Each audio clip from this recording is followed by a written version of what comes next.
That shit old. I'm on the juice. Jeffrey Juice.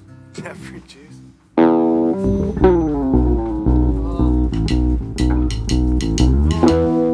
And I stole this.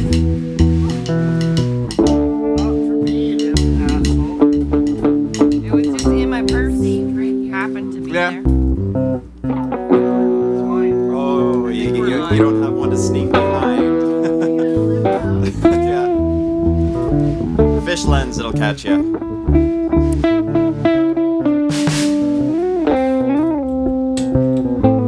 Okay, well, sorry, we are live, just so you know.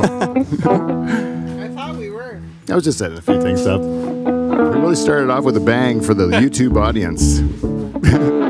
Inside. But we did say 10. It's 10:12. We're late. My parents have to go to bed. I feel like we let them down. So we have to get started, fellas. Pretty near. Pretty near. We might as well start.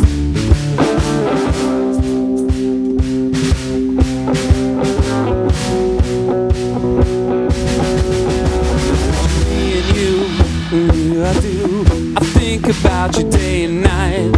Only right to think about the girl you love and hold her tight, so happy together. If I should call you up, invest the time, and say that you belong to me, it ease my mind. Imagine how the world would be so very fine, so happy together. Yeah. Well, I can't see me loving nobody but you for all my life.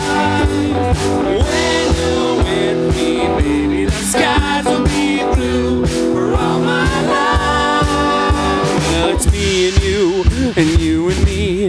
No matter when they toss the dice, it was to be. The only one for me was you, and you for me. We're so happy together. Well, I can't see me loving nobody but you for all my life.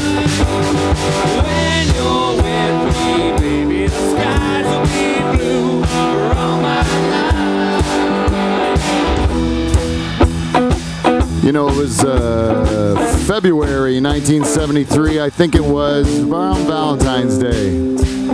There was a man wearing a pair of plaid pants taking his lady on the town. I'll tell you. It was a night for romance. It was a night to make a great child. 9 months later, October 10th, 1973, Pete Van Dyke was born from the loins of our guest tonight, Willie and Barb Van Dyke, people.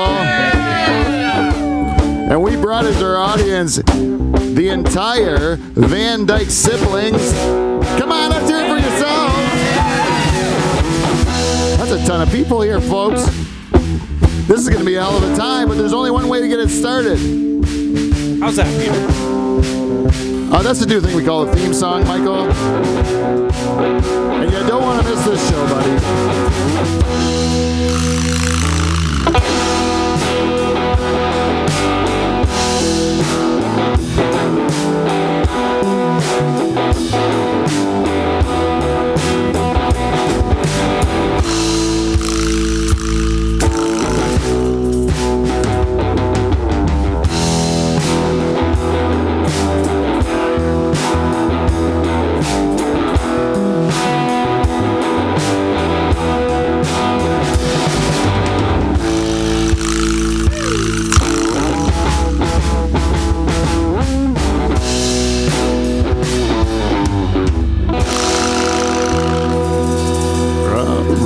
All right. Welcome everybody to Live from the Dutch Hall. We are Canada's only late night talk show and the greatest podcast ever to come out of a pool shed in Pine Grove, Ontario, bar none. And I believe we are that way because we have the greatest band in Canadian late night history, the Nocturnal Emissions. Comprised this week of just my favorite three. Our band leader Michael Bow on vocals and lead guitar. Ladies and gentlemen, Beside him, playing the role of the balls of the Nocturnal Emission, this is the first time we've ever had German balls, and I don't feel good about it. I don't feel good about it. German ball. It's a Panzer. Yeah. Steve the Reluctant German is here, everyone. And keeping a close up. I'm not going to... And tickling the skins over there is our CRTC required Frenchman. The French tickler, Kev Belanger, is here. And as always, we have to have a bartender, a director. Sometimes I need a builder, a brother. All those B words. I get this man right here. My brother Paul Van Dyke is here.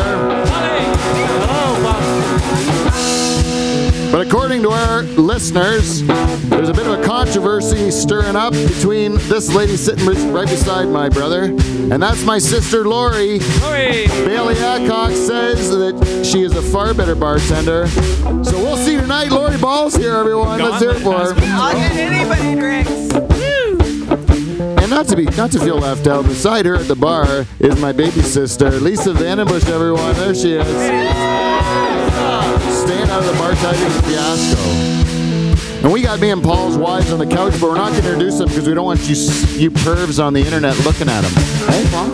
Yeah, they're pervs. Yeah, but none of your goddamn business where they are. They're off camera. Shut Leave your them eyes if alone. you know what's good for you. But over there on the other side of my two brother-in-laws, Ryan Vandenbush and Jeff Ball, people.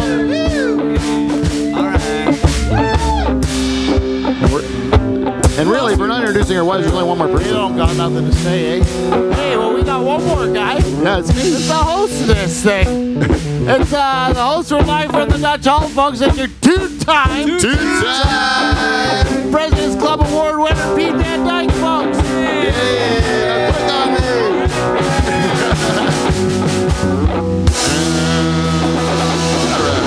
There he is. The director was slow on Oh, it's because my thing's slow, yeah. Oh, I was waiting. Sister-in-law. He's building the suspense. That was a good opening, eh? I thought it was really good. Pretty good. Did you recognize the song, Mom? Yeah. No, did you recognize the song, Pop? Pardon me? I couldn't hear him. I said I was drunk at the time. Oh, you was drunk at the time. I nailed it, though, didn't I, Mom? That was probably how it went down? The pants and everything? Yeah, nice nut huggers back in those days. In the 70s, you like to wear them high and tight and with a nice plaid, you know? I like that. That's what made Pete Van Dyke. Yep. A nice smelly polyester pants afterwards. The big zipper went down. Those go to the dry cleaner. You do not put those in the dryer. That'll harden whatever mess was in my dad's pants. Some of that made me. Yeah, it Yeah. sure did. Yeah. All your brothers and sisters. They're all here. Yeah, mate. Anyways, I think that it's important. This show is kind of a big one because there's been a lot of stuff going on. You know, sometimes people will say to you, they'll say, hey, how's it going, Pete? You know, and they don't say that to you, Steve. They'd probably say, how's it going, Steve? That's right. And then they go, but they'll say, how's it going? And like, what's up? And you say, like, nothing much, you know, or not too much, or not a heck of a lot. You know, those sorts of responses are probably the most common response. Would you say that's true, Lori? Yes. See, Lori's on it. And but this time when people ask me, I actually have a lot to say. I have a lot of stuff going on, and I've been kind of debating how we can announce this to the Live from the Dutch Hall audience, you know? I thought, how are we going to make all these announcements? Because I was thinking about how to exploit them to my benefit in the best way possible, and then I realized I'm not that smart. I just have to get it all out because we're going to end up talking about it anyways, and it's easier if everyone knew what we were talking about, right? Right. It's no longer the summer of announcements. I don't think it can be the summer of announcements. There's too many announcements. They all blend together, and it makes a great story, I think, right? Because this is the story, okay? As it's told, right? Pete Van Dyke lives as a life as a farm boy, right? Farm boy. And working on a farm since I'm about, how old did I start work, Pup? Not old enough yet. Well, you definitely weren't old enough, but I wasn't really old enough, but I started work early, you know, and then you learn that kind of the work ethic and the resourcefulness of a farmer, right? So I got that when I was a kid, and then I go away to school because I had to have something to fall back on if I was going to go into farming, and then I ended up working at a turn of events I turned into a banker, which was as as we were raised on a farm in the 80s, a banker is not like the hero of the household, right? He was a piece of garbage, right? Like you don't think of him as the hero of the story, right? He's the villain with a curly mustache like Charters, right? That's who a banker is in my mind as a kid, you know. It wasn't a good guy, you know. And then I'm doing it for a living, and then you kind of like, okay, I'm in and out of this thing for 5 years tops, because I knew I just needed the money because you're trying to be a grown up, right? And then you end up like having babies and buying a house, and then next thing you know, that 5 years turns into longer than you expected, and you've given up on your hopes and dreams of everything that was fun in life, right? So then I leave. As some other turn of events, I left, worked in optometry for a bit, until my wife fired me, and then then I go to what I can only probably describe as probably the worst period of my life, which was like a period of long depression. Which I've always had anxiety, but then the depression kind of kicked in when I didn't know what to do with myself. And the real thing was that I decided I was going to go look at the internet, and then the whole thing, because I was so stuck in the corporate mindset, the whole thing was so new to me. Like I didn't pay attention to the internet really, and I was thinking, it's kind of the great equalizer, you know. You can have everybody, anyone can do anything, you know. And the market's the world, you know. And then so it kind of opened up my mind to possibilities being everything. So when you open up your brain to thinking, and everything is the things you can think about, that's too many things to think about. You have to narrow it down to less than everything, or your brain will kind of start to smoke and do what happened to me, which is break. It didn't work anymore. And so I couldn't even do things like read. I couldn't concentrate. I couldn't fill out a form. You know, I couldn't do all these things. And it's not something that garners a lot of sympathy because you're depressed. You think that everyone's depressed at times. You know, they get sad. And then you think that that's going to be something that, you know, it's like toughen up, you know, or stop being lazy or do whatever, you know. But if you ever grieve the loss of a loved one, you know that feeling you get. If you had to do that every day, and it takes its toll on you if there's no end to it. So, as it turns out, you're kind of in a coma through that. Like you're kind of, you know what you're doing, but you're in this kind of hazy thing.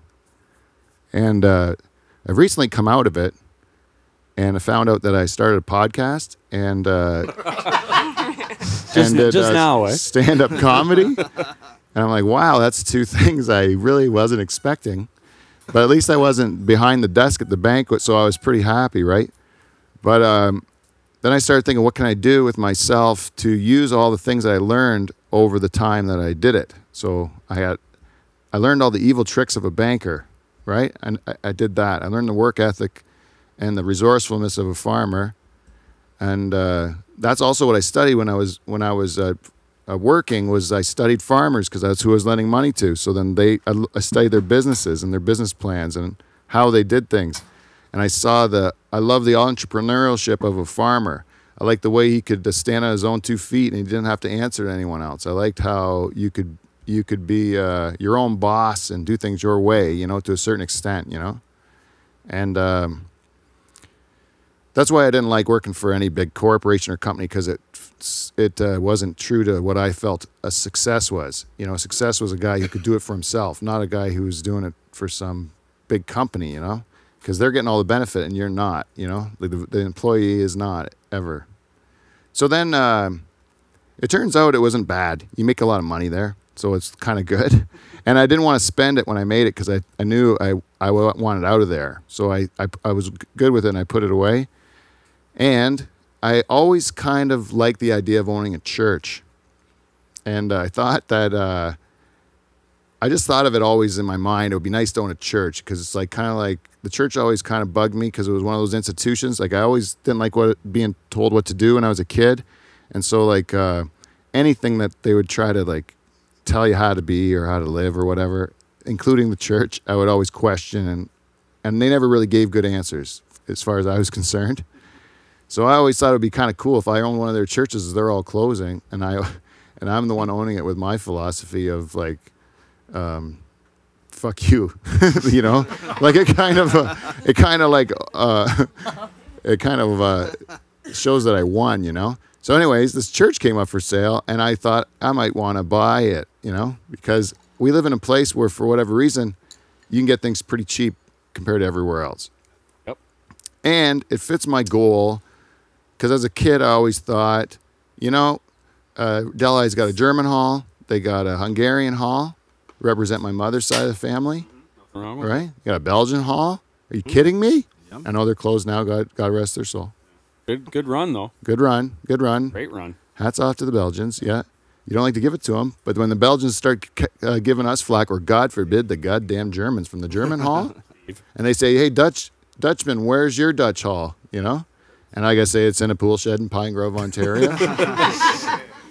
You know the shame of that, Michael? You know, you ever march around Delhi and have to defend yourself like that? I have. Yeah, it's not good. So I think it's about time a wrong was righted, and we moved the Dutch Hall to the church in Delhi, Ontario. What do you say? Fuck Let's yeah. do it. That's another announcement. Fuck yeah. So that's our plan, our goal, and that is what we intend to do.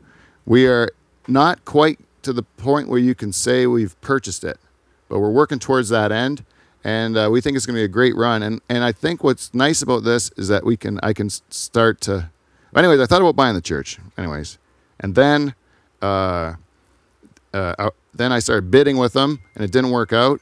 And then me and Charters went away to that concert. And when I came back, I started having those health problems. And then while I thought I was going to die, you know. I said, I'm not going to buy a church because it's a little ostentatious to buy a church when it's just like buying a monument for yourself. Like, it's like, I'm going to buy a huge church with a big spiky ball on top right before I die. And then they'll have to like put a statue of me in front of it. Yeah. That'd be really. Worship me. Yeah. So I didn't think that I wanted to do that. So I was like, I'll wait till see if I can live. And then it turns out it's good news, bad news, you know. The bad news is that I found out I have cancer. I have non-Hodgkin's lymphoma. The good news is it's kind of like cancer light. It's like if it was AIDS, it would be the type of AIDS that Magic Johnson has. You know, it's like I'll probably get a talk show out of it. It's not a bad thing, is what it is. So it's kind of like easy cancer, if there's such a thing. It's an easy one to get. It's a good one to get. They tell you, right? So I got that one.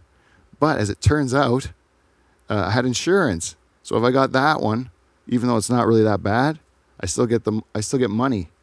Yeah. So so then I can do everything I want to do in the church, and I get to live.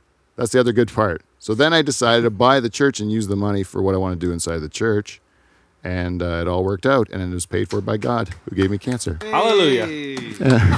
And then bought a church with it. Yeah. God gave you cancer and money. Yeah, I wish I had more diseases I could get if I could keep getting paid. I was like, if I get lupus, can I get another 10 grand? We got more equipment we need to buy, you know? I got the gout. Does that qualify? So is that it for announcements? I did it. I did depression, cancer, church. How you feel? How do I feel? Good about getting that out? Yeah, it does feel kind of good. Good yeah. for you, Right. Peter. Yeah, it feels good because then we can just go forward. The big thing I like is that I always hated working for other people because you always, in my mind, you always want to do things your way. I think even Papa, when I was growing up on the farm, I was probably young and still telling you what I thought you should do before I had the right to do that. Yeah. Yeah, you did. You told. I got you a hockey stick when you were born, Yeah. and you basically gave it back to me in beginners. Yeah. Going, here, stick it. Yeah. It was, and I bet you if you told me not to play hockey, I probably would have been playing hockey now. You know, it was just, I just didn't, even though school I did good in, but they would still tell you like the curriculum or whatever was set up to like manage everybody. I'm like, and I always didn't want to be everybody. I was like, so I always made it hard. So when you're in a workplace, it's the same thing, like a big corporate workplace. They all want you to be the same, and they all want you to dress the same and talk the same. Like literally, they tell you language to say, They teach you how to talk to people. Stay within these lines. Yeah. So my company, I'd like to be none of that, because that costs money, eh? And if you have to compete with these big corporate assholes, then like let's look what they have to do. The money doesn't go to. This is a bit of preaching, okay? But the money. You do own a church. I do own a church. Yeah. Thank you. I feel like Pope Pete. Not yet. Pope, right to Pope. Preacher. Not even father, right to Pope. to Right to Pope. Not even Not bishop. Preacher Peter. Yeah. It's No. He doesn't even have to go through like Right to the the minor fucking- leagues. Eh? Hey, I was thinking prophet, Paul. Maybe I was he's gonna thinking- be saint. Anyways, what was I thinking? What was I saying? Gonna preach. Oh yeah, I was going to preach. I was saying that if you have to compete against a corporation, right? The corporation services the shareholders always. So if you don't have shareholders, you don't have to pay them, right? So then, by its very nature, if you're not one of them, the publicly traded companies, you don't have to pay all those people. That you also don't have to, if you're not in a city, if you're in a shitty town, not shitty, small town like Delhi. That's better. Better, thank you. Sorry, I'm sorry. But a small town like Delhi, then your costs are way less than it would be in a bigger center. And you look what happens in New York or like any of the big cities, and they take where the poor people used to live, and all of the people come and gentrify it and make it better again. And then it's too expensive, and then people get pushed out of the cities, and they start fixing up the smaller towns, and that's kind of how it works, you know. So eventually, it's going to become too expensive to live in the cities, and who's the people that are like the first to go are the poorest, which are the artists, you know, who can't make a living. They can only make a living in the city, but they have to pay city prices in order to do so. So it ends up being counterintuitive. So if I don't have to pay senior management for some corporation, middle managers, and all those douchey people like from HR or what? That's all that shit's flying right over my head. You never, because you never did it, right? Because you never had to do it. But I bet you know, Lori, right? What all this stuff is. It's horrible. It's all stuff that gets in the way of actually doing the job, right? So I'd like to not do any of that stuff. Same with union reps too. To go on the other side of it, like By the sounds of things, it's good I wasn't smart enough. yeah. Well, it didn't suit me. You could do well there, but it's like you still have to do crap. You know, you still got to dance like a monkey for them, right? What would the world be like if we just had a bunch of entrepreneurs? No corporate structure, no jobs. Yeah. Hold on, your mic's off right now. I'd like to hear it, but the Test. There you are. there you are. What would the world be like if the world was full of entrepreneurs and there was no corporate greed and there's just no big companies like what you're talking about? That's the point that's a good thing you brought up greed too, because that's the other thing you don't have to pay for. If there's just that greediness that's there for the CEOs and all that stuff, if you didn't have that greed, you wouldn't need as much money to operate, you know? Like everyone could just live some countries believe this way, that you just live a simpler life, that you just don't want as much. And if you're happy with what you got, then aren't you successful then? Right? It's a disease, though, with some of these people.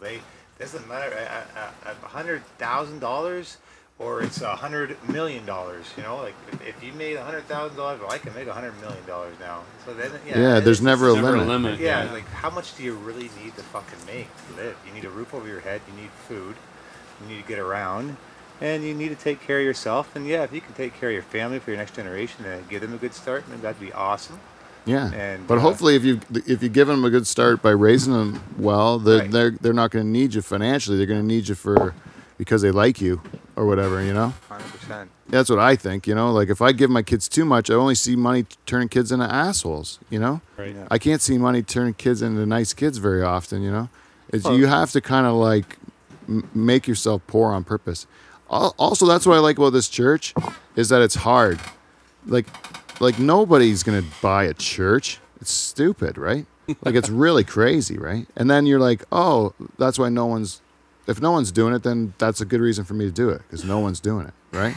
And then Fits your criteria. that fits my criteria because it must be really hard then. So then I have to figure it out. It's gonna be even harder.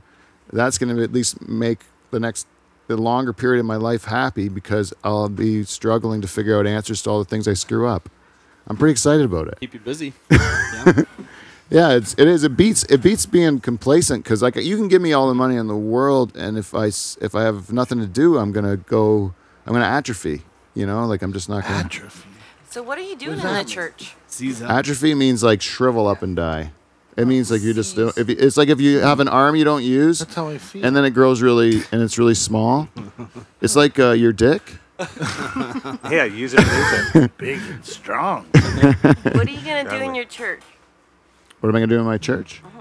Well, right now, I have a young engineer that is looking at the upstairs with me, French tickler, Kevin Belanger. When you think of a church, what do you think you can do with it?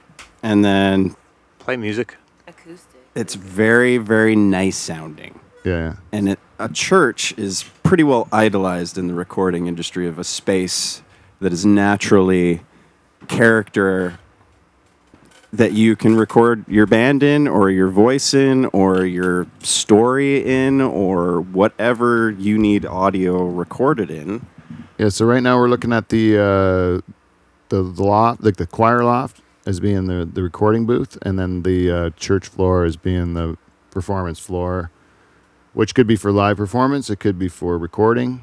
And then we also downstairs have another big box with a stage, which can be anything at the beginning. It could be rented for corporate events, or it could be because there's a kitchen along with it. And there's it could also be used for studios. We're thinking about making more working with the artists to help promote their thing. Because I noticed a lot of the artists I work with in comedy, they're all trying to do their own thing kind of by themselves. They're all like kind of floating down, and they're all struggling to kind of try to be everything to everyone. And then as a result, it's harder to do, you know. Whereas if there was as a collective, if everyone was pushing in the same direction and we were all offering each other services, then I think that would work better for everyone. So the model that I'm making in the basement of the church is basically that, is that whether it be through subcontracting. So it's like if Ryan does A and Jeff does B and Paul does C, you know, together, if they all had a business, they would all do A, B, and C, because they would subcontract out to each other. So if one guy does website design, and one guy does social media marketing, and one guy does, like a booking. And one country does food, Belgium Hall. Maybe the Belgium Hall can rent that kitchen and do like a Belgium Hall night where they serve Belgian food. Isn't Hungarian Hall can do that. Hungarian. It's a Hungarian church. Well, we're also going to maximize every asset that's in the church. And one of the things that's in the church is 12 pots. Huge pots. Score. Yeah, which I think are the best things I've ever seen. These My mom pots can make a heck of a nice Sunday soup. You're goddamn right she can. And she's on my list of people to talk to. Is my Aunt Frances. I'm going to teach her to make me a little meatball soup. There you go. Nice. I'm going to talk to some of the Hungarian professionals that I happen to be related to see about making la chica levesh. Nice. Yeah, Nice. Sounds Yeah. delicious. yeah. You I want like me? it. Belgium's got a soup, Ryan. They got Pigeon soup. what the Pigeon hell they soup, call probably. it? Yeah. No, it was a name. It wouldn't surprise me if it was, but it was really tasty. That's a put. No, that's a put. It's probably just got like a pigeon and a bicycle It's tire got in it. everything in it. It's got a piece of ham, corn, grain, you name it. It's like, Sounds there's about everything in it. Yeah. Etzaput, I want to say. That's what it's called. Etzaput. That's it. But I don't think we were serve it right away. Special events. Yeah, but no, honestly, but the kitchen is very close to being good. So we might as well use it to see if we can keep the lights on down there. And we're right across from the high school, so we'll probably get that kitchen open too. That's awesome. And then there's where the Sunday school is in the back. We're making an artist residency, and it's also going to have creator spaces in the back. But if the artists want to use it, either that are performing, so they can stay in the area, they can stay right at the facility. So that's a long-term plan of what we want to do. But we have to find money to do it. So we have to be creative, and we have to come up with interesting ways to have people care about what we're doing. And it's been working out pretty good. In the music world, especially, Kevin and I were out buying equipment, and everybody we talked about what we're doing from the city. Jealousy and excitement. Yeah. And ranging from your subpar, poor, starving musician level all the way up to industry standard people who work in the industry every day, people we listen to on the radio every day. So, yeah. Yeah, it's exciting. It's One-stop shop. yeah. Fuck yeah, Delhi. Hey? Yeah. Best thing that happened to Dollar in years. It's about time. Yeah. Yeah, Dutch Hall moving in. And we still have to work out some things, so we'll keep you updated because I think it's fun. If you guys have it, we're trying to think of a name for the church. So any ideas would be appreciated. You could always just give us some feedback even. Just the Dutch hole? Yeah, give us some feedback at livefromthedutchhall@gmail.com. That is. And tell us what you think, what we should be called. And that leads us into a segment. Dutch hole. Dutch Hall, hashtag Happy Church. Yeah, you know what it's called? It's called Hashtag happy. feedback. We got feedback. We got feedback. It's feedback. Motherfucking feedback. Motherfucking feedback. There you go. There you That's go. how you do it. That is nice. I think we may have to have tandem bartenders in the future. It seems to work well. Because Lori actually got me a drink. Yeah. And You want some Paul. more? I can. It's a miracle. I really like having her here. And welcome to Feedback. We got feedback. This week's show is brought to you by our friends from Amazon. Hey, you know what you do? You buy shit from those Amazon people anyways. You might as well give some to us, right? He don't give no shits. He's like the richest guy in the world. Right. So you go to our website, you click on our Amazon banner, and then you do your shopping. Only if you're going to do it anyways with them. That's right. And then you steal their money and give it to us. It's like Robin Hood. Is there any way to buy a church through Amazon? Yeah. Well, no. But you can Church accessories. You can There you go. You can buy Many. you can buy enough candles that eventually I could buy a church with the proceeds. If you keep clicking on the banner, but it would be a lot of candles. Please click the banner. Just do it. Just click Buy it. anything. Yes. Huh? Some people do fancy things like they put it in their favorites or whatever, or they make it their homepage. That way Just they my remember. website. And they remember, and then they always do it. And they don't go to Amazon at all. They just go to livefromthedutchhall.com. Anyways, I'm just bragging. That's good. Hey, Norpac. The beef people. Man. Wow. I give it to Lori. This one. It's a race. You know what? Today was About bit me. today. This whole week has been our family vacation, and what our family vacation is, and I got to tell you, this is a story I'm proud of, and I'm ashamed of at the same time. Number one, we got our first request for Van Dyke Party Services. Yes. And we turned the job down. What? Yeah, we turned the job down. I went to the party, and also Ryan, who's not a Van Dyke, so he didn't count, went to the party. And Paul did. He counts. And Lisa did. Counts. Three. We got three. And No, she's she doesn't Krista. count. Krista was there too. Also not a Van Dyke. She doesn't count. She's like Ryan. You need Van Dyke pure blood in order to give a good time. No offense to you two guys. You're a lot of fun. But you're not. You're not pure. You're not Krista, you pure did it bred Van Dyke You fun. needed me. I wasn't there. To wear the jacket, and to make the deal right, you need between 5 and 29 Van Dyke first cousins. And whatever party or social event you're having is going to go from being just the lame stuff you normally do to the time of your life. Because I don't know why, but we're good at it. We're good at boozing and having a good time. And all it's going to cost you is $100 of cold hard cash, plus all of our expenses, which will be dear. And if you're not 100% satisfied, we'll return that $100, but those expenses will run through our bodies and potentially yours. Van Dyke Party Services. Do not live your life in regret. Brought to you by Clean Flow. Clean Flow, I'm sorry we let you down. What up, We let you Clean down. Flow? And Carl as well, we also let you down. Shame on us. He did shame us on the way out, which we deserved. You shamed? Yeah, you did deserve it. Paul said it's a new rule. Paul said that 5 Van Dykes gotta like you. 5 Van Dykes got like he said. And that and that's You got 3. That's all right. yeah, that was 3 out of 29 ain't bad. I think he should be nicer to us. He shouldn't throw rocks after Van Dyke Christmas. That's what I told him. Anyways, I don't know what happened there. We never thought anyone would call us, I think. Just a bit Caught shy. us off guard, but it was the holiday weekend. And by the way, I wanted to mention where Charters is before we get too far into feedback. I caught you, Norpac. The beef people. Oh, Paul won, 1-1. Sure. So, but I did want to say that You're crazy.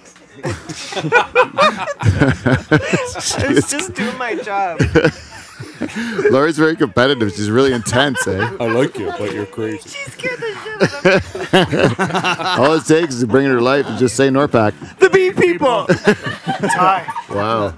That was too close to call. You could not call that, eh, Jeff? No, tie. Yeah. Die. Charters, once a year, Charters decides he won't do our show. He's going to go up to one of Canada's national parks and try to convert the black bears to Catholicism Hard C. with his family. So my mercy goes out to all the black bears in Cypress Lake National Park. You were listening to Dave drone on about, mostly about, what is it, pulling out? Dave's favorite part of being Catholic. No, what was it that he said? The rhythm method. Yes, he enjoys it. Probably made a song about it, I would assume. He's teaching bears the rhythm method. Basically, what Dave's doing is he's just like fucking bears and blowing it on their back. Saying he's doing it for Jesus. Oh my gosh. Nice family vacation. Good going, Charters. Good going. Sounds awesome. Last person that we need to get our sponsors in. We need to get our sponsors in. And there's one thing we're doing. We're buying a church. You know what you need to do when you're buying a church and renovating a church? You needed some electrical work done in that church. So guess what, people? We're going to need Derek Yarmy and Yarmy Electric, so stop fucking calling him. Yeah. All right? You got something you want to do in the fall? Tough shit. He's busy with my shit. Yarmy Electric. We don't get it right the first time. We'll get it right the second time. And we don't get it right the second time. You can go fuck yourself. Ah. Tie. Man, oh man, like stereo. That sounded That was good. dead tie. Man, this has been a good one. So this week, this is a feedback episode that last week we did not hear feedback from one of our greatest fans, Willie Van Dyke. Oh yeah. Who never is without feedback. And this time when he saw me about last week's show, he said you didn't mention it. And you know what else, pup? The cheese lady, we didn't mention hers either. It was a feedback fuck up last week. And we didn't have her act together. So is there any... We just didn't have our act together. we just didn't have it Get your together. poop in a group, for God's sake. And so is there anything that you had that you had to get off your chest about this week's show? This week's show, no. Or no, not this week, but This was like 4 or 5 shows ago. do you remember what it was about? Please be about Dave. Please be about Dave. Dave and his one-finger guitar.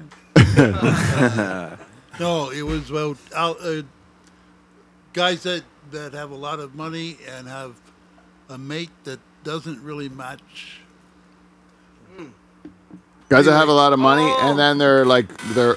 No, like, Oh, right. The matchup when I was couples on said- last time. Yeah, when you told us you were in love with PK Subban. I never said that. I just said I could see how he might be attractive. That's what I said. and my feedback was anyway. Like, Oh, sleepy sleeper. Sleepy sleeper. the feedback was Alex Ovechkin. Alex Ovechkin's a woman is super hot. She's a model, yes. Yeah, and he's super ugly. Oh, yeah. Right.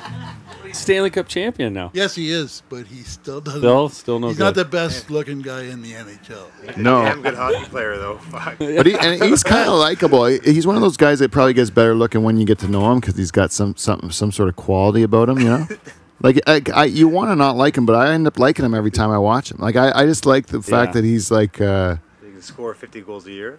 Yeah, he's awesome. Yeah. And He loves the game. He fucking loves the game. he loves everything. He loves his life. He's had a great life. Yeah, and then he just gets It's fun. ripped up all summer. He's after way he too wins young it. to be gray, right? Yeah. Isn't he? is, eh? He's gray, too. He's ugly and gray. Yeah, has he been sober since? He is now. He's working out again. They're showing. Yeah, they got videos of him like sobering up, working his ass off to get ready for the season. He'll have the worst year ever now. Eh? Oh, He's yeah. fucking done. Oh, yeah.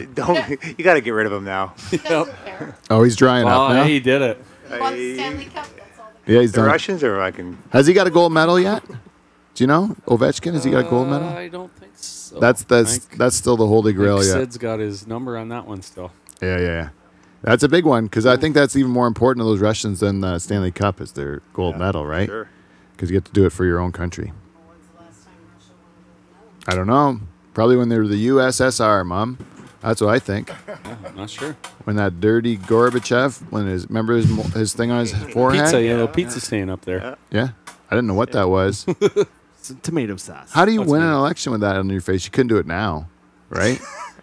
Not with that thing on your face. They crucify. You can't be. You gotta look like Trudeau or something, right? To get elected, you gotta be some sort of a pop icon like that, or Trump, who's sexy in a different way. Anyways, what were we talking about? Oh, but we forgot the cheese lady, and this week we need to make amends. Oh yeah. Why are we gonna check in on her? Yeah, let's check in with the cheese lady. Put chicken on the cheese lady, on the cheese lady, chicken on the cheese lady, she's always on the run. Chicken on the cheese lady, on the cheese lady, chicken on the cheese lady, she's always having fun. Chicken on the cheese lady, on the cheese lady, chicken on the cheese lady, she's always on the run. Chicken on the cheese lady, on the cheese lady, chicken on the cheese lady. Her song makes us shake our bums. Teresa from the Second Mouse is a very loyal listener of our show. She likes to listen on Friday mornings when she's doing her work around the shop there in Delhi. Morning, Teresa. And we like to always give her a shout out in this feedback segment. But last week I couldn't get my phone working, and I didn't, and that's the only place I had it, and I couldn't listen to it. So this is I'll get last week's. This was about hot Pop-Tarts right by the egg. Oh yeah. Remember that one? Good name. Yeah, she said hashtag listening in Delhi every week and starting my weekends off right. Am I wrong to like your filthy conversations the most? Of course not, Teresa. Beautiful. Those are our favorites as well. Cockballs. Ass. Tits. Fuckles. Taint. Oh, yes, fuckles. Damn it, I couldn't think of anything more. Cunt. Good one, Lisa. I knew Big that C. was coming. The big C. Had to come A from the real conversation stopper.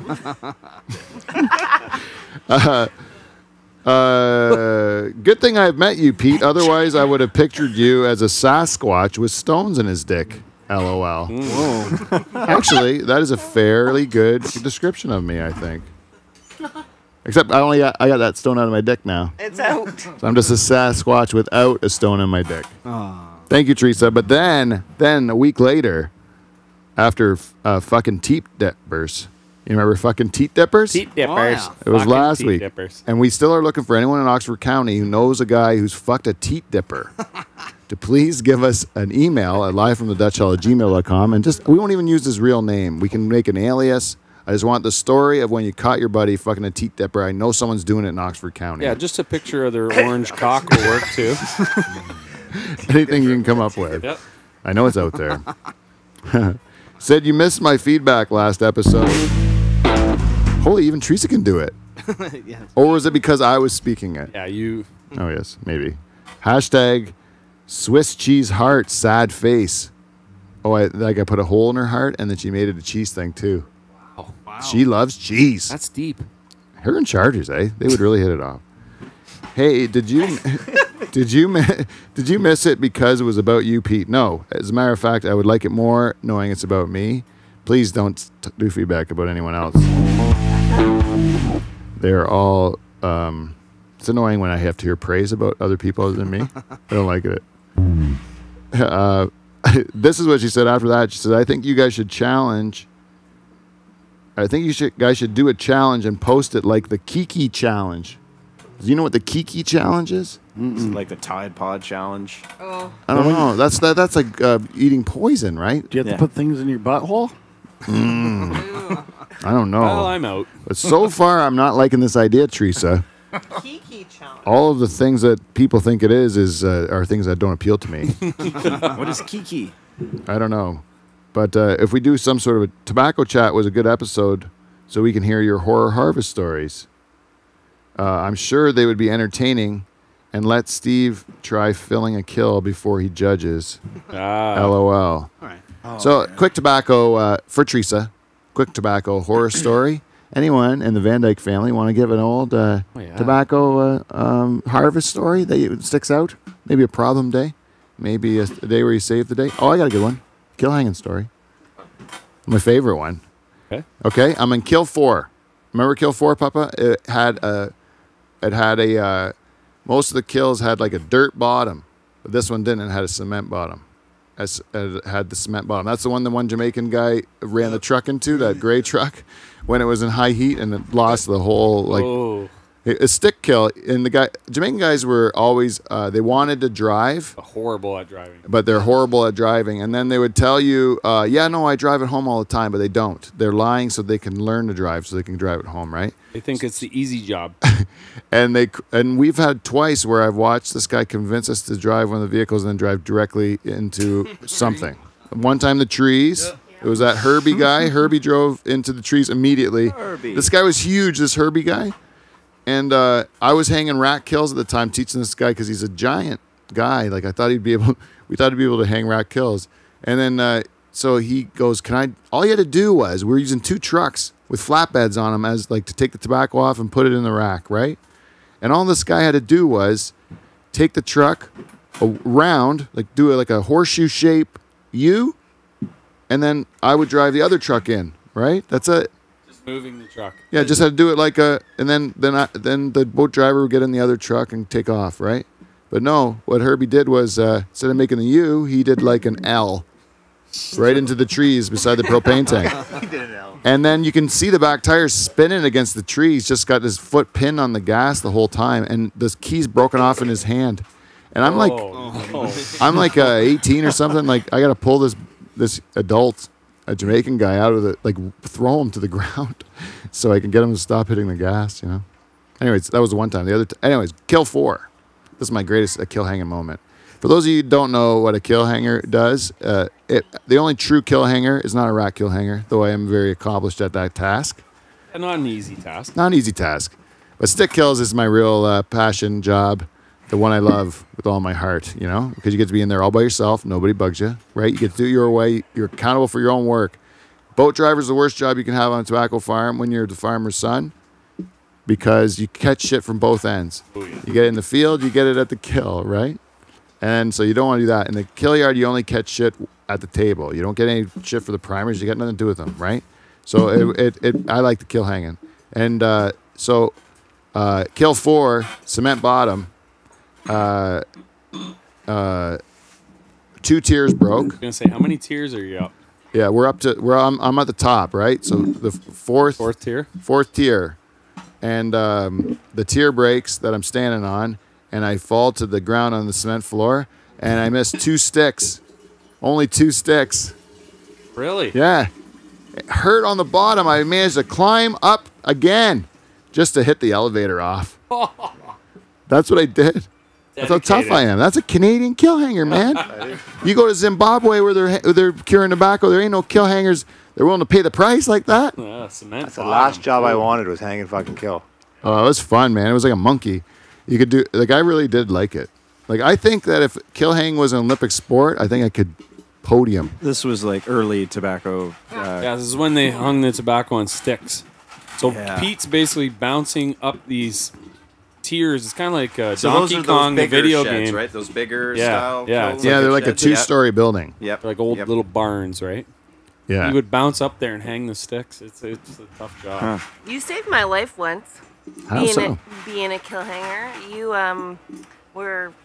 We just finished coffee break, Mom's coffee break. That Yes. was always like homemade goods and like Mhm. hot coffee. It was awesome. And I jumped off. I had my rain suit on, and my hood of my rain suit caught one of the tiers. Oh, yeah? And we had started already, and I'm hanging there by my raincoat, choking myself out. And you jumped down, flipped my hood off, and then you only missed half of a stick. Yeah, don't miss sticks. Jeez. You know what I like to do if the stick Real breaks, Michael? machine. This is the kind of kill hanger I was. If the stick breaks, I like to lie that on my boards. I'll save it for later. when the women are having some trouble. Fix it up. Maybe I'll fix that with another stick I keep up there hidden away, and then just replace my own stick. That way, no people I aren't picking up leaves. appreciated that. Yeah, exactly. You know what else I like to do, Michael? When I was hanging stick kill, this is what made me the best. Is that between loads, I knew where to go, so I could just hang off the side of the elevator, so we wouldn't have to move unless it was between loads. Right. Even my wife Jane, when she worked on the farm with me, remember Jane when we first got married and I hung stick kill on weekends?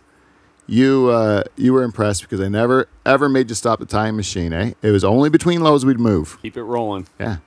And That's we were what- done by noon. Yeah, done by noon. And that was also because. And there when you're was- taking out kill pup, you're not finding any missed sticks. I'll tell you that. Like I some of have to those say- scoundrel kill hangers you hired in the past. I remember them. He also had consistent sticks coming up because of the people that were on the table. And especially the one that was in charge of the needle. Oh. That was Who would Lori. that be? Oh, Lori. Yeah, that was Lori and Jane. Although I did all of the positions. When you were Ugh. up there and I was at the needle, we were a That good was team. full crew. Yeah. It always sounds a bit like dirty when you Ballsy, talk all about. positions. I was the bottom. No. Yeah. See? It was like You what's your- always start out in the middle. Yeah, like I was like saying to people. I remember when I was young, they would say like, does your girlfriend have a summer job? I'm like, oh yeah, she's working in tobacco. And they go, what's she do there? And I say like, she's She's in the strip room. yeah, part of the year she's a hoer, and then part of the year she's in the strip room. Yeah. Like, what? What? A hoer? A whore. A whore in the strip room. Yeah, that's my wife. My wife. She's not hoeing, she's topping. Yeah, they're all a bit dirty. Topping, suckering. Suckering sounds kind of really dirty. Try the, Sucker oil, Mike. That sounds like something like a blowjob lube. Spray sucker oil all over. Spray it all over. Spray it all over. Anyways, What you want it to be is dry, so you can lube it right up, and it rolls right down the stock. I think the boat driver was probably the worst job, though, because you're hearing people fucking from the primers or the ladies at the kill. I like priming because you're not talking to anybody, really. I like kill hanging. yeah, Had fun with other priming. guys. Priming's like the most fun, I bet, because you get to be with a crew of people and you're all doing it together. But sometimes, like one time, did you ever hear about when my dad beat up Gary Green? That's a great The tobacco announcer story. for TSN, Gary Green? Yeah, the announcer for TSN, the losingest coach in the NHL ever. thank you. Really? Yeah, for the Washington Capitals, he had the losingest record in NHL history, still to this day. Maybe a record that will never be broken. Uncle Is Will beat ha- the shit out of him? Yeah. Perfect. Because he wasn't priming his row. Well, I believe it. What is he? He's got to be punished. That now they're all of a sudden farmers going to switch him. So in under tips, he's now got to prime Gary Shitty Row because he was sticking it. Nothing worse than that. Got 5 leaves What? left. That is fucking bullshit. One time when I was growing up at home, I remember coming in from work, and it was like the what do they call that tournament when Canada, when they're still in the NHL playoffs, but the people who didn't make the playoffs get to go represent Canada. The World Cup. Spangler Spangler. or the World Cup, one of those two, Spangler or the World Cup. Or World Championship, yeah. Yeah. Anyways, I remember Gary Green was a commentator for that, and he was on the TV. And then my dad comes in the living room, looks at the TV, and just starts like cursing and stuff. Shit primer. Yeah, and I didn't know. I didn't know what it was about. And it turns out I heard the priming story, and sometimes if a guy's not priming his row, you got to cuff him upside his head. Ain't nothing wrong with that. All right, I got a story. Okay. That just reminded me of one. So I had a few of my cousins work on our farm. Lisa was one who was awesome. We had an awesome crew that year. Another cousin, I won't name any names. Anyways, it happened to be my cousin's birthday, so my mom made him a nice birthday cake. Why wouldn't she? She's a beautiful woman, heart of an angel. Makes him a cake. Well, my dad was pissed off because he primed his rows so shitty that he made him crawl on his hands and knees down the irrigation row on the outside and prime that whole fucking row up and down, the leaves he missed, until he could have a piece of cake. Of his own birthday cake. And we ate it all except for one piece. Because the rest of us crew were pissed about it because he's such a shitty fucking primer. That'll learn him. Yeah, I think Yeah. it did learn him. I don't think he was back. No, Oh yeah, that is the thing. It's like a mob mentality. If one person sucks on that prime machine, you're all riding the same machine. Fucking yeah, because guess what? Farmer's son. Guess whose rose you getting tips? Yeah. Oh, 8 leaves left. Yeah. Great. Fuck's sakes. Exactly. That's exactly it. People that I hope don't this. know tobacco People have that don't no know idea. tobacco, this is the least interesting conversation in the world. But for us, it's a lot of fun, and it turns out people like it, eh? Like Alistepa. Just give a quick explanation of what is priming. Priming is just when you take the leaves off. Like tobacco grows into a plant, and it's got like how many leaves? 12 or something. 18, 18? 18, 19. How many back in your day, Uncle Will? Was average 18 still then? Yeah, 18 to 20. Same. And then, but they ripen from the bottom up, so then you have to take the bottom leaves off first when they're kind of yellowing, and then let the ones at the top have more time because they're younger, and then that taking the leaves off the stalk is called priming. Okay. And then when you about put the size of a human, and then when you sort through the dry tobacco, what's that? What'd you say? like plant. how tall? Oh yeah, the plant's about the size of a human. Yeah. Yeah. The size of Jane. But Yeah, well, no, it's the size of me, and then they break it the flour off, and then make it the size of Oh, Jane. that's Yeah, that's breaking topping. the top. Oh, okay. Yeah, that's breaking the top off, and that'll let it fill out, Michael. Right, but it also give it more suckers. Yep. Which is not fun. Suckers But is you a ride on suckers the is a plant. It's like another tobacco plant growing out of a tobacco plant, which it does it in your tomato plants too. If you ever have tomatoes. And what likes suckers? Right. So it's always going to try to make a flower. Okay.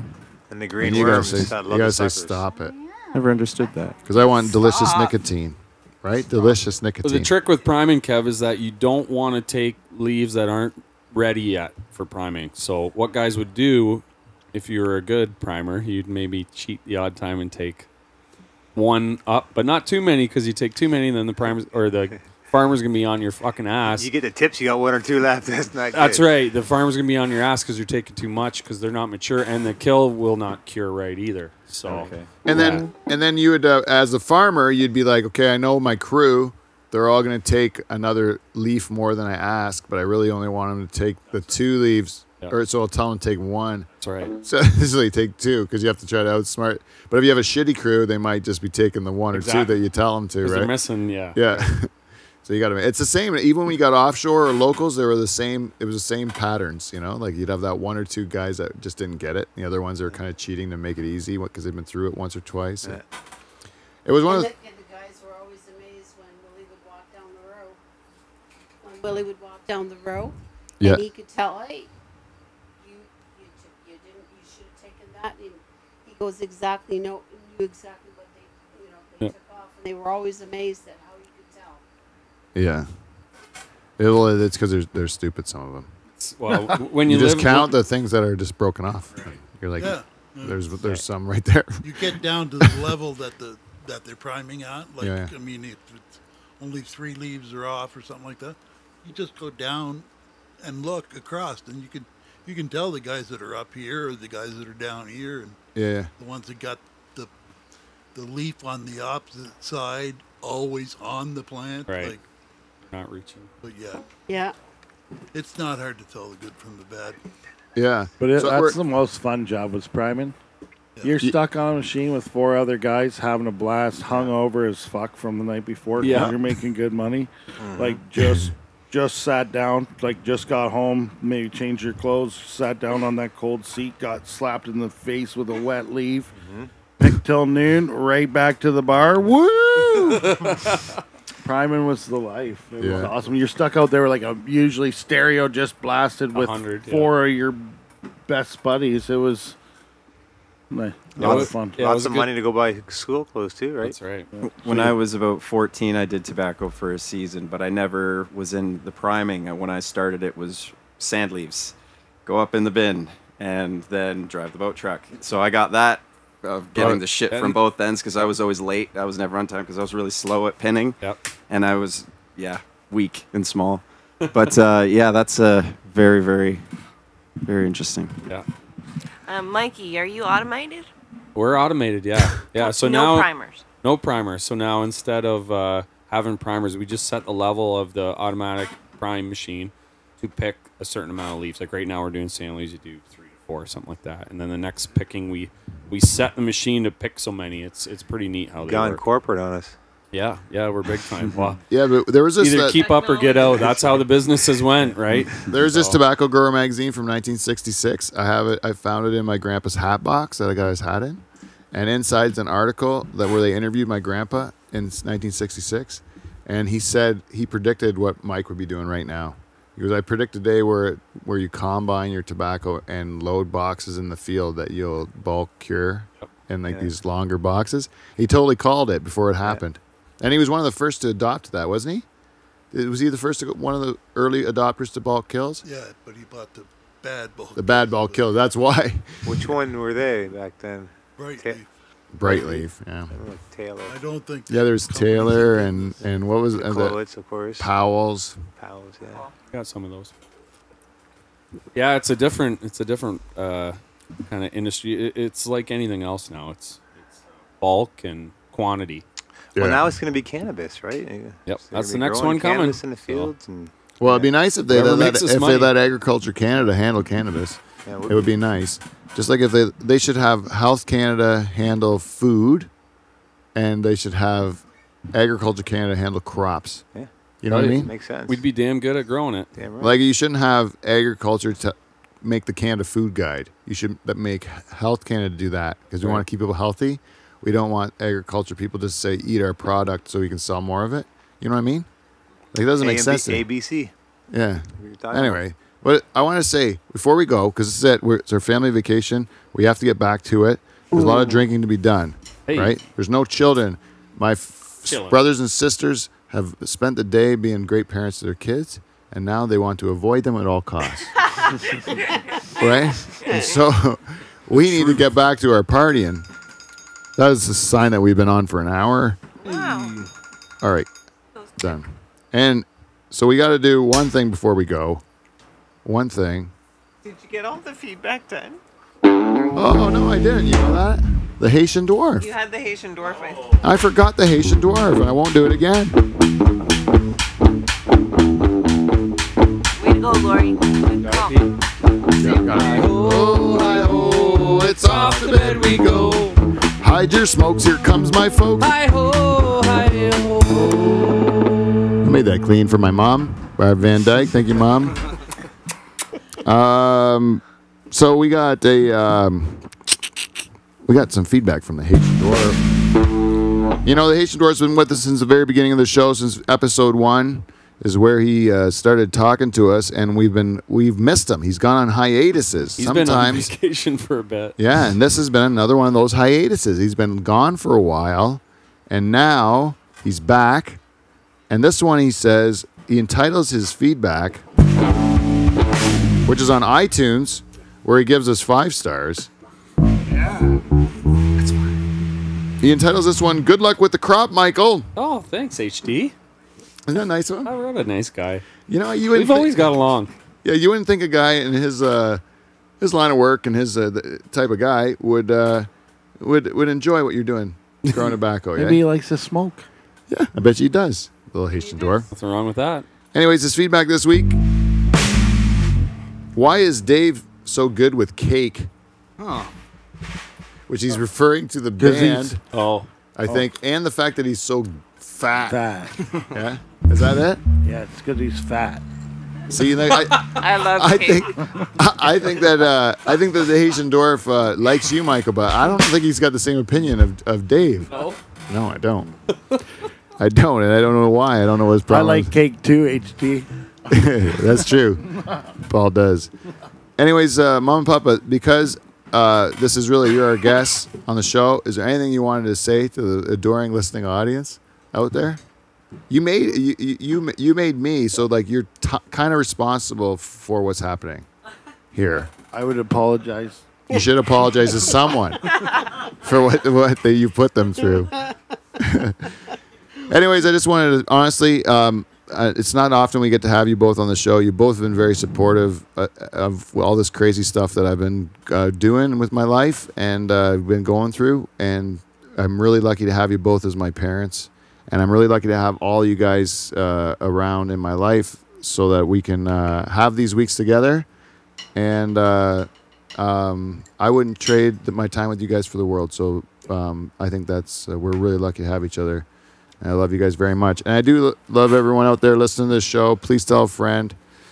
Tell them what I'm doing. Tell them what we're all doing, and be a part of it. You know, if you're interested and you got an idea on how you can help us out, just give us a message at livefromthedutchhall@gmail.com, or you can, I don't know, fucking carrier pigeon, whatever you want. Smoke signal, Quora. Yeah, Quora. You're on there. I'm on there somehow. Snapchat, whatever you got to do. I don't understand any of these things. I might even make a Tinder account. Just to keep my wife guessing. That's all Tinder. Yeah, that's all Tinder. Anyways, until next week, we will see you, NT. See you next Thursday.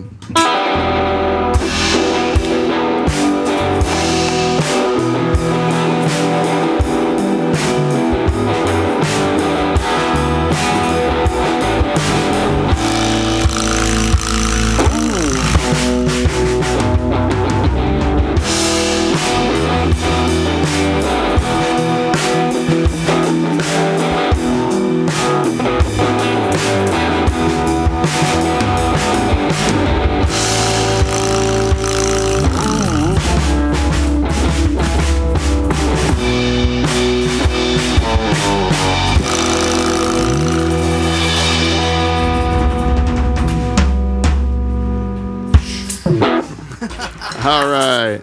Thanks a lot, everybody.